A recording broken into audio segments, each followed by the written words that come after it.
Hello, আসসালামু আলাইকুম। আমি ফারজানা ইসলাম রিমি আবারও চলে আসলাম নতুন একটা রেসিপি নিয়ে। আজকে দেখাবো চটজলদি কীভাবে আমরা সাসলিক তৈরি করতে পারি। আর তার জন্য আমাদের লাগবে হাড় ছাড়া মাংস। আমি এখানে 250 গ্রাম গরুর মাংস নিয়েছি। আর তার সাথে আমি এখানে মিক্সড করে দিচ্ছি 1 চা চামচ আদা রসুন বাটা, সয়া সস, আর দিয়েছি গোলমরিচের গুঁড়ো আর লাল মরিচের গুঁড়ো, সঙ্গে স্বাদ মতো লবণ। এটা ভালো করে মেখে নিতে হবে। আর আমি এটা পুরো রাত রেস্টে রেখে দিয়েছিলাম।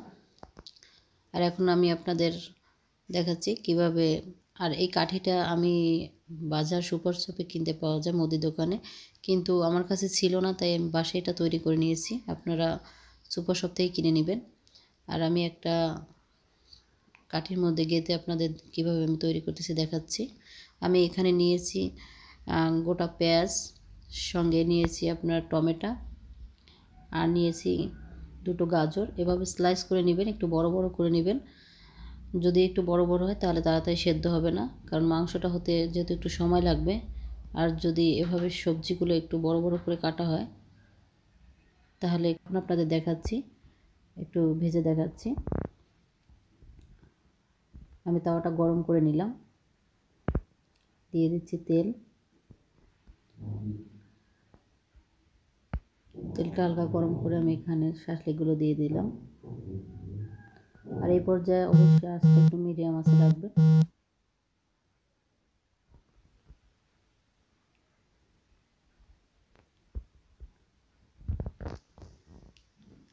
আমি 4টা শাঁসলিকে এখানে দিয়ে দিয়েছি।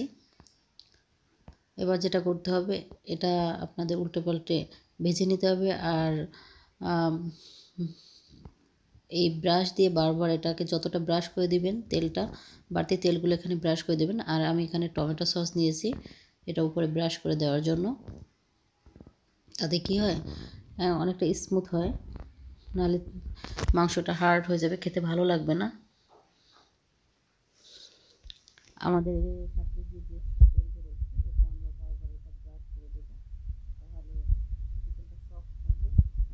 ভালো লাগবে।